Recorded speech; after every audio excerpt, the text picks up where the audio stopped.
ఇప్పుడు కూసుకుల్ల ప్రభాకర్ రెడ్డి మరి చాలా మందికి సాయం చేసిండా మరి ఎట్లా ఆయన మెంటాలిటీ ఎట్లుంటుంది సార్ అంటే ఓ లాస్ట్గా చెప్పనా, ఇప్పుడు ఈయన కూడా కూసుకుల్ల ప్రభాకర్ రెడ్డి వెనక తిరిగిన మీరు 15 ఏళ్ళు తిరిగారు 15 సంవత్సరాలు చేసి మరి ఆయన ఒక 100 మందికి సాయం చేసిండు ఆ వ్యక్తిగతంగా ఎట్లాంటి మనస్తత్వం మరి ఆయన విమర్శిస్తుండగా కెమెరా ముందు వచ్చి అందుకు చెప్పనా, ఫస్ట్ ఆయన సొంతూరులో ఏందో వచ్చి చూడమను.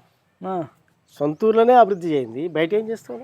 ఉమ్, ఏం చేస్తావు బయట? చేసినావు ఎక్కడన్నా? ఆ దాఖలాలు ఉన్నాయా నీకు? ఫస్ట్ సొంతూరుకి రమ్మని, అంతే నేను ఎదురుగుండి మాట్లాడతా. అంతే కదా. 15 సంవత్సరాలు మండపాటి అధ్యక్షుని చేసినట్టే నాకు తెలుసు కదా. అవునవును.